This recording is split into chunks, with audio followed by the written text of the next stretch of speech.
Siniguro ng Philippine Tennis Association o PhilTA na hindi nito ipagdadamot sa publiko ang bagong ayos sa tennis court na pinagdausan ng Philippine Women's Open kamakailan sa Rizal Memorial Tennis Center sa Maynila. Para sa detalye, narrating report ni teammate Paulo Salamatin. Magtutulungan ng Philippine Tennis Association at Philippine Sports Commission upang muling buksan sa publiko ang tennis court ng Rizal Memorial Tennis Center sa Maynila matapos ang matagumpay na pagdaraos ng inaugural Philippine Women's Open kung saan nagkampiyon ang Colombian netter na si Camila Osorio matapos talunin ng Croatian opponent na si Donna Vekic sa isang 3-set na laban noong weekend. Nakakuha ng positibong marka ang torneo mula sa mga manlalaro, coaches at mismong Women's Tennis Association o WTA.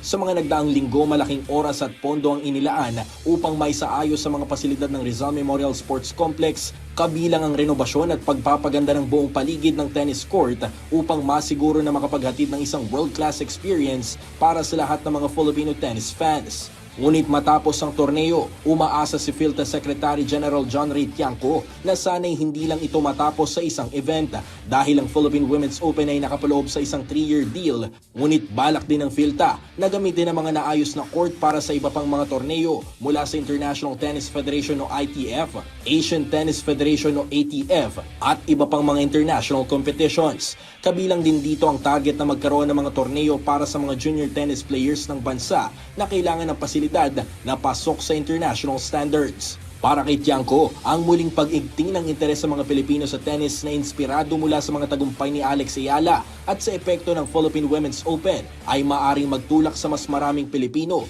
na sumubok sa nasabing sport. Dahil dito, nakikita ng PhilTA ang pangangailangang maging mas accessible ang mga tennis courts sa publiko. Pinag-uusapan na ng PhilTA at PSC ang posibilidad na pamahalaan muli ang mga court at gawing bukas ito sa mga karaniwang mamamayan katulad ng paggamit ng mga track oval sa PSC sa Maynila at Pasig na bukas sa mga Filipino runners. Ayon kay Tiangco, noon ay bukas sa publiko ang mga tennis court sa Rizal at maraming manlalaro, kabilang mga senior citizen. Ngunit nang maisara ito, napilitan ng marami na humanap ng ibang lugar na mapaglalaruan. Ngayon, nais ng PhilTA na ibalik ang sistemang ito upang mas maraming Pilipino ang makapaglaro ng tennis, hindi lamang para sa kompetisyon, kundi para na rin sa kanilang kalusugan.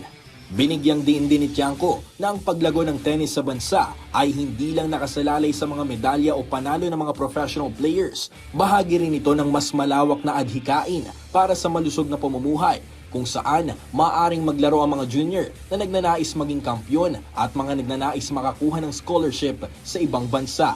Sa huli, naniniwala ang PhilTA na ang mas malawak na visibility at accessibility ng mga tennis court sa bansa ang susi upang mas mapalago ang tennis sa Pilipinas. Paulo Salamatin para sa Atletang Pilipino para sa Bagong Pilipinas.